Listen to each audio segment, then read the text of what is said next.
Hi everyone. सो आज की video को स्टार्ट करते हैं एक बहुत ही बड़ी पॉजिटिव अपॉर्चुनिटी के साथ। तो देखो, रुपीक की तरफ से जो मैंने हायरिंग डाली हुई थी, रुपीक की टेक्नोक्रेट वाली, उसमें यहाँ पर असेसमेंट लिंक आ चुकी है।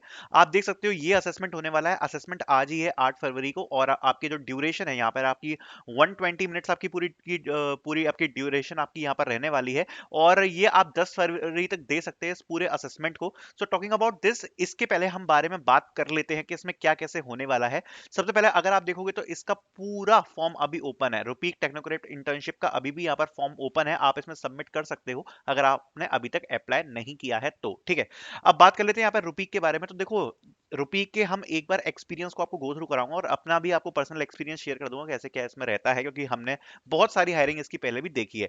और एक चीज और, आई हेट दैट कमेंट जब कोई कहता है ना कि टेस्ट नहीं आ रहा है, क्योंकि अगर आप मेरे ग्रुप में एक्टिव हो तो आपको पता रहेगा कि हर सप्ताह 6 से 7 कंपनीज के टेस्ट हमारे ग्रुप पे एक्टिव रहते हैं। बच्चे टेस्ट दे रहे हैं, लगभग हर दिन किसी ना किसी कंपनी का टेस्ट रहता है। तो I hate that comment, because आप दोनों तरफ नेगेटिविटी फैला रहे हो। मतलब जिन लोगों को एक पॉजिटिव मूड है उनमें तो नेगेटिविटी आती है ही, सही साथ में आप अपने आप को भी एक गलत दिलासा दे रहे हो। टेस्ट आ रहे हैं, ऐसी बात नहीं है कि नहीं आ रहे हैं। थोड़ा सा पेशेंस रखोगे, काफी सारे टेस्ट मिल रहे हैं। जैसे कि ये वाला जो टेस्ट है ना, ये बहुत इंपॉर्टेंट है।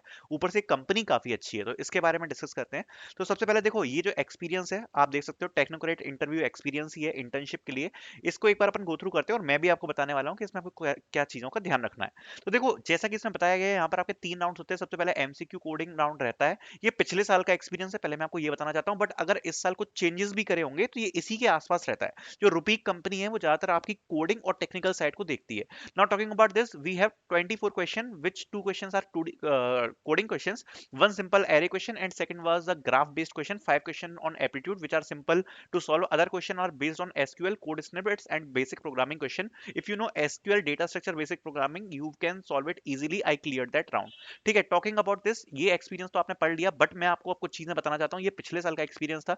इस साल जो टेक्नोक्रेट की इंटर्नशिप हुई है उसमें क्या लेवल रहा है उसके बारे में हम बात करते हैं। तो देखो, 2 कोडिंग क्वेश्चंस आपको देखने को मिलते हैं। अब आपको सबसे पहले तो क्या इसमें आपको जानने की आपको कोशिश करनी है, वो ये है, जब पिछली बार लास्ट टाइम जो असेसमेंट हुआ था उसमें जो एक क्वेश्चन है वो ज्यादातर बच्चों ने कर लिया। सेकंड क्वेश्चन में ज्यादातर बच्चों को यहाँ पर प्रॉब्लम देखने को मिली। अब देखो, जो सेकंड क्वेश्चन है उसके लिए मैं यहाँ पर यही कहना चाहूंगा कि आपका जो डेटा स्ट्रक्चर्स एंड एल्गोरिथम्स है उसके जो थोड़े से एडवांस टॉपिक है उस पर ये क्वेश्चन रहता है। अब हो सकता है वो 2D मैट्रिक्स से रिलेटेड हो सकता है वो डीपी से रिलेटेड हो सकता है वो रिकर्जन हो, या हो सकता है वो ग्राफ हो। मतलब सेकंड क्वेश्चन आपको सॉल्व करने के लिए थोड़ा दिमाग लगाना पड़ेगा। और अगर इस पूरे टेस्ट में अगर आप 2 क्वेश्चंस पूरे कोडिंग के कर पाते हो, बाकी चीजें तो मैं हटा दो, बाकी अगर आप ये 2 कोडिंग क्वेश्चन कर पाते हो तो आपके इसके क्लियर करने के चांसेस बहुत ज्यादा हाई हो जाते हैं, बहुत ज्यादा बढ़ जाते हैं, if you able to solve both the coding questions. Okay, now talking about, जो पहला क्वेश्चन होगा वो थोड़ा सा इजी रहेगा। सेकंड क्वेश्चन जो रहता है वो हार्ड रहता है। सेकंड क्वेश्चन एडवांस टॉपिक से रहता है और पहला क्वेश्चन ज्यादातर एरे और स्ट्रिंग से रिलेटेड रहता है। बाकी टॉकिंग अबाउट, आपको बेसिक सीएस फंडामेंटल्स की नॉलेज होनी चाहिए, जिसमें आपके मैं यहाँ पे आपको डिस्कस करके बताता हूँ, जिसमें आपके आते हैं ऊप्स। ठीक है, ऊप्स को आपको पढ़ना है। बेसिक आपकी जो प्रोग्रामिंग होती है वो आपको पढ़नी है। ज्यादातर आपको इसी से रिलेटेड क्वेश्चन देखने को मिलेंगे।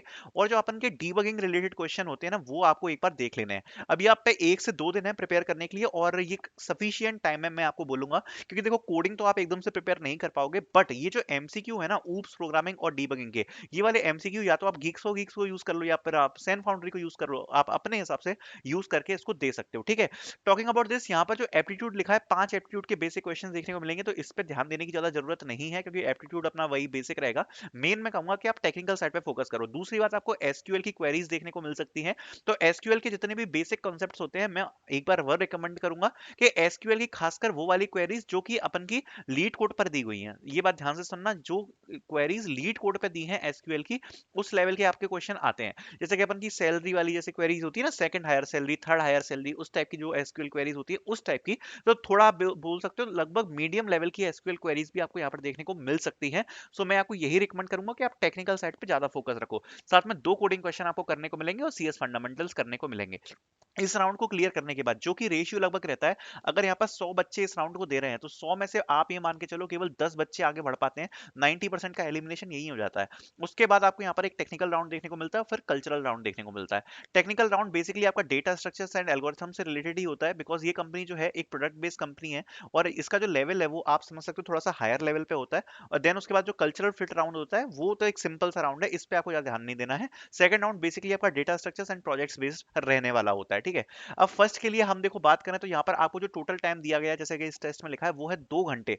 2 घंटे का टाइम आपके पास रहता है। और यहाँ पर एक चीज जो आपको ध्यान रखनी है वो ये रखनी है कि इस पूरे टेस्ट में अगर ये देखो अगर आप चाहो तो आप मॉक असेसमेंट ट्राई कर सकते हो। तो जब आप क्लिक करोगे तो आप ये मत सोच के क्लिक करना कि इसको क्लिक करते ही आपका असेसमेंट चालू हो जाएगा। So the details of the assessment are as follows, you can click on the link button provided below to able to take the assessment, you can also try to take a mock assessment from the same link. तो अगर आप पहले practice करना चाहते हो तो आप यहाँ पर मॉक असेसमेंट भी क्लिक करके कर सकते हो। ये मत सोचना कि टेस्ट स्टार्ट हो जाएगा।